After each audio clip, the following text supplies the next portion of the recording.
If you were looking for a cheap and easy sublimation t-shirt business setup, then stay tuned. You won't want to miss this video. Hey, what is going on? The Printer Guy here. And in this video, I wanted to talk to you about putting together a setup for t-shirt sublimation printing.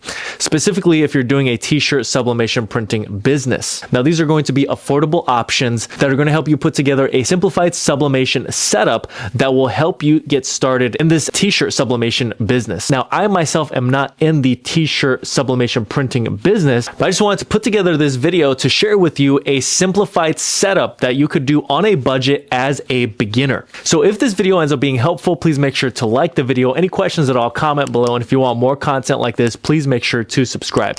Also, there will be video chapters down below this video, so you can skip around if you need to, but I always recommend that you watch the entire video. Also, any products I end up mentioning in this video will be linked down in the description below. All right, so the first item that you will need for your sublimation t-shirt business is a printer.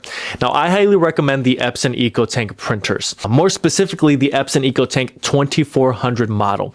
This is an Epson EcoTank that does not have a display, but you won't need a display anyways. And so I highly recommend this printer because it is the lowest and most base model on the Epson EcoTank printers that is good enough to do sublimation printing. And so your cost on this printer is going to be around $200 or less, depending on current pricing. You can check pricing down in the description below. There will be a link for the Epson EcoTank 2400 model. That is the printer I started out with to do some sublimation printing, and it has been an excellent printer. Easy maintenance, low cost, and very easy to use sublimation ink with this printer, which I'll be talking about here next. Now, just a note here on the Epson EcoTank lineup. You can get more expensive Epson EcoTank printers like the Epson EcoTank 15000 model. This is going to give you a wider format. But if you don't need that wider format, I would stick to the 2400. All right, so next is ink. You will need sublimation ink. And one thing I failed to mention, if you already have an Epson EcoTank printer, you can do a conversion from regular ink to sublimation ink. Now, whether you're doing a conversion or you are using sublimation ink initially with the Epson EcoTank printer, which is what you would need to do.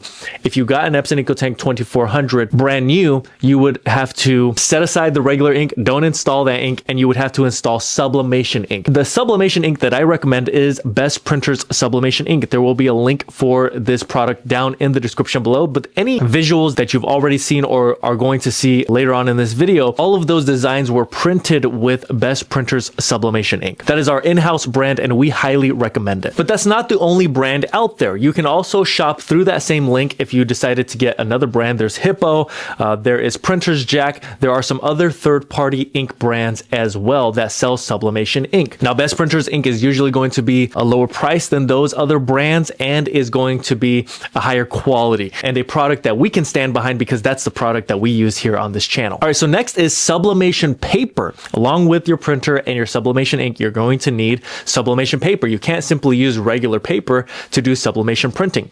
You will need a certain type of sublimation paper, and there are different types of sublimation paper. Now, something you really need to make sure of is that when you're buying sublimation paper, you need to know whether you are going to be printing on white t-shirts or black or darker colors. Because if you're doing white, you will want to buy this sublimation paper that works with light colored. If it does not say that, then you will need to switch over to, and if you're doing darker colored t-shirts, you'll need to switch over to this one. This is Printers Jack. Both of these will be linked down in the description below. Now, this applies that 60% cotton applies to these darker colored fabrics. When it comes to the lighter colored, you're going to want to have a 65% polyester blend in there. You don't really have to worry about the materials as much if you are initially just, getting started and doing some tests. It really does matter if you're going to be doing this at scale. And as long as you're buying sublimation compatible t-shirts. That's why I'm linking you to them down in the description below so that you can get the right type of sublimation paper. Now, you can venture out from there through that link. I'm linking you to Amazon, which I am an affiliate to, but you can venture out and look at some other types of sublimation paper as well. Once you've decided on the type and color of t-shirt and you got your sublimation paper, you need heat. So heat is actually how you're able to transfer the design from the sublimation paper onto onto the actual Sublimation t-shirt. And I would start out with something like this. I paid about $100 for this Cricut heat press. Now this is going to be a more manual process. You'll have to be a little bit more involved with this, but it's going to be a really good entry-level heat press for your Sublimation t-shirt business. This will also be linked down in the description below. Now, along with the heat press are a bunch of different smaller items: a heat press mat, heat resistant tape, parchment paper to put in between the heat press and the t-shirt and Sublimation design, and you'll want to have some heat resistant gloves. All right, and lastly, what you will need is the actual t-shirt that you are going to be actually doing the Sublimation printing onto. So this is a large Sublimation t-shirt. You'll want to know the sizes, the types. You can even do, children's sizes, baby sizes, all the way up to XL and double XL. They sell all types of sizes. I'll be linking to this exact size, but from there you can adjust women's shirts, men's shirts, children's, all the different categories. Just make sure you know what you want to do, and most likely you'll be doing like a standard medium or large men's shirt. There's a lot of different brands out there. I'm going to link you to the ones that I purchased just to simplify the process. Again, you can shop through that link once you actually get there and compare prices as well. All right, aside from these items, you will need to have a place where you get your designs. You'll need to become familiar with the PC or laptop you're going to be printing from, because you'll need to become familiar with the different sizes, adjustments, scale, print quality, all those different things, flipping the image when you actually go to print it. So all of those things I won't cover here in this video, but you'll need to become familiar with those things as well. So for around $400 to $500, you should now have been able to put together this setup where you can actually get started with your Sublimation t-shirt business. Now, again, the purpose of me putting this video together is just to give you an idea of the type of setup that you can have to get started, because this is how I have gotten started with Sublimation printing, really at a low cost, because there are a lot of different things that you can get really expensive on. For example, the heat press can be, up to $1,000. Even if you find a used one, it can be quite expensive. Although it really makes the Sublimation process a lot easier when you have that, there is a lot more cost to that. And if you're a beginner and you're just getting started, you need some room for failure. You need some room to test.